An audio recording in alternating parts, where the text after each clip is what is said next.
देखिए, बिल्कुल हमारे लिए तो बहुत खुशखबरी है ये। मैं तो सबसे पहले आपके माध्यम से शुक्र करूंगा अल्लाह सुब्हाना तआला का, जिसने हमारी इज्जत रख ली, हमको वहां पे कामयाबी मिली। मैं शुक्रिया अदा करूंगा बिहार की, सीमांचल की जनता का, जिसने हमको दुआओं से नवाजा, मोहब्बतों से नवाजा और भरपूर भरपूर वोटों से नवाजा, जिसकी बदौलत हम लोग अब तक 5 सीट के ऊपर हमको जीत हासिल हुई। और ये डेवलपमेंट की जीत है, विकास की जीत है, ये हिस्सेदारी की जीत है, ये हक की लड़ाई की जीत है, ये करप्शन खत्म करने के लिए जीत है।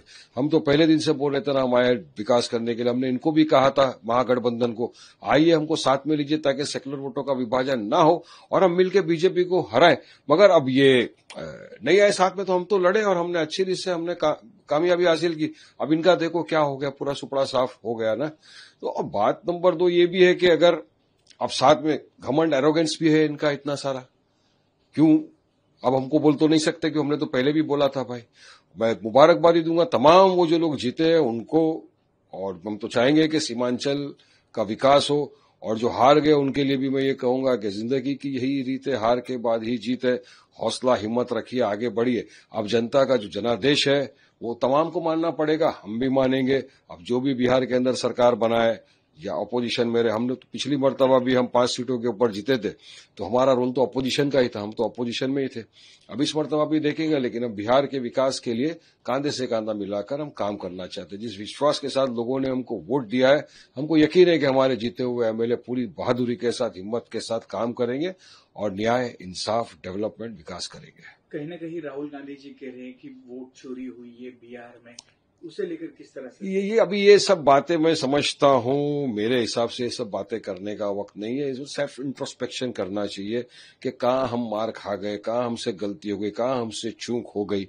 ये तमाम चीजों के ऊपर ध्यान देना मेरे ख्याल से ज्यादा जरूरी है, क्योंकि हमारे पार्टी प्रेसिडेंट ने भी कहा ना कि हम जो सीटों पर नहीं जीत सके तो इंट्रोस्पेक्शन करेंगे, कहाँ हमसे गलती हो गई, कहाँ हम पीछे रह गए। तो जब आप इंट्रोस्पेक्शन करते हो तब आपको समझ में आता है कि ग्राउंड लेवल पे कहाँ हमसे कमी रहेगी, तो उस कमी को सुधारना चाहिए। नहीं आप ये इल्जाम तो लगते रहेंगे, उसमें क्या कर सकते हैं। आपको लगता है वोटों की चोरी हुई है बिहार के चुनाव? देखिए, विपक्ष जो इल्जाम लगा रहा था उस पर इलेक्शन कमिश्नर को स्पष्टीकरण देना चाहिए। अब एसआईआर का जब मामला आया था तो हमने सबसे पहले, हमारे पार्टी के जो बिहार अध्यक्ष थे अख्तर ईमान साहब, वो गए थे इलेक्शन कमिश्नर के पास, असद साहब गए थे, मिले, उनसे बात की कि एसआईआर से हमको ऑब्जेक्शन नहीं है। वो प्रतिक्रिया उसमें है ना, वो कुछ बराबर नहीं थी, तो बराबर जाके बात कर गया है। और अब लेकिन यहाँ जो ये सीमांचल की आवाम ने जो जवाब दिया है ना तमाम लोगों को, वो सबके मुंह पे लाफा पड़ गया। वो शायर, मुशायरा करने वाले जो हमको गालियां दे रहे थे, असद साहब के नाम से खुद की राजनीति चमकाने की कोशिश कर रहे थे, उनको जवाब मिल गया। ये जवाब पीके को भी मिल गया, जो जीरो पे हो गए, जो बोल रहे थे हमको सीमांचल आने की क्या जरूरत है। और खास तौर से ये जवाब पप्पू यादव, उन्होंने क्या कहा था, अगर आमोर से अख्तरुल ईमान जो हमारे बिहार के प्रेसिडेंट वो जीत जाएंगे तो पप्पू यादव ने कहा मैं सियासत छोड़ दूंगा, इस्तीफा दे दूंगा। तो मैं तो आपके माध्यम से बोल रहा हूं, उनको पूछना चाहूंगा कब दे रहे हो इस्तीफा? आप जिसके लिए बैटिंग कर रहे थे, फील्डिंग कर रहे थे, आपका कैंडिडेट तो 3rd नंबर पे आया, अख्तर ईमान तो 40,000 वोट से जीत गए। तो तमाम मुख्तलिफ जो लोग हमको अनाप शनाप बकवास कर रहे थे, उनको जवाब मिल गया।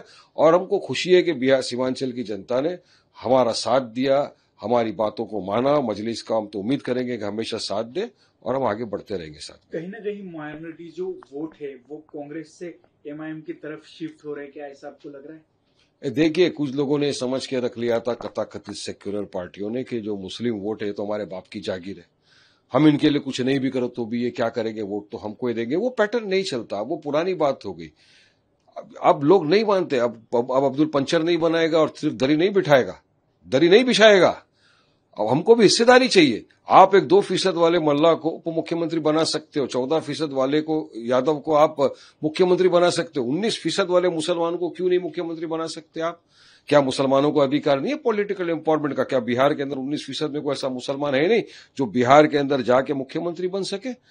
ये तो बोल रहे हैं ना, हम इक्वालिटी की बात करते हैं, हम इंसाफ की बात करते हैं, पॉलिटिकल रिप्रेजेंटेशन की बात करते हैं, डेवलपमेंट की बात करते हैं। जब पॉलिटिकल एम्पावरमेंट होता है जिस कौम का, तो आगे बढ़ता है, डेवलपमेंट होता है। मगर ये लोग उसको भी नहीं मानते, तो इस तरह का फिर फेस करना पड़ता है। अब तो हम पे तो इल्जाम लगा ही नहीं सकते।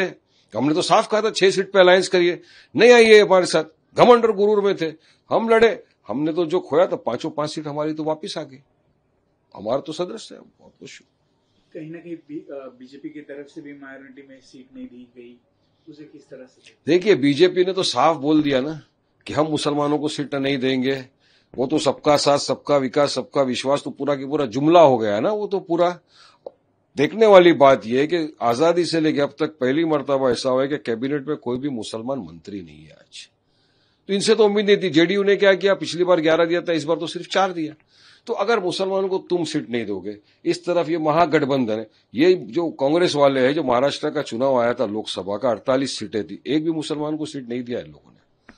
तुम भी नहीं देंगे, तुम भी, तो मुसलमान जाए तो जाए कहां? हाँ, मुसलमानों को क्या अपने वोट की जागीर समझ के रखे? अब दरी नहीं बिछाएगा, हिस्सेदारी की लड़ाई, हक इंसाफ की लड़ाई लड़ेगा। और सीमांचल की आवाम ने ये फैसला कर लिया और ये जवाब दे दिया और आज हमको तो जिता दिया। ये सबको समझ में आ गया बात क्या है हकीकत। जिस तरह से कांग्रेस की हिस्ट्री देखे, महाराष्ट्र में भी उन्होंने गठबंधन किया, पूरी तरह से वाइप हो गए। अभी बिहार में गठबंधन किया, गठबंधन के साथ वाइप हो गए। तो क्या लगता है आगे किस तरह से फ्यूचर रहेगा उसके बारे में? ये तो सोचना जी, महाराष्ट्र में जो महाविकास आघाड़ी का गठबंधन था, उसमें कितनी जगहों पे हमने देखा, जहां कांग्रेस का उम्मीदवार खड़ा है वहां समाजवादी का खड़ा है, जो गठबंधन में थे। 9-10 जगह पे ऊपर ये देख लिया। तो नतीजा ये हुआ, बीजेपी जीती। बीजेपी की जीतने के बाद में आदित्य ठाकरे, जो उनके गठबंधन का हिस्सा थे, उन्होंने मीडिया को कहा कि हम को जो हराया, या जो पूरा के पूरा बीजेपी को सपोर्ट किया इलेक्शन में, समाजवादी ने किया। समाजवादी पार्टी ने बीजेपी की बी टीम बन के काम किया। उनका अल्फाज है, आप देख लीजिए ना वहां पे जाके पूरा। और हम भी अगर ये कांग्रेस या आरजेडी नहीं होते, हमको अच्छी खासी सीटें मिल जाती। मैं तो कहूंगा इन्होंने हमारे वोट काटे। हम क्यों?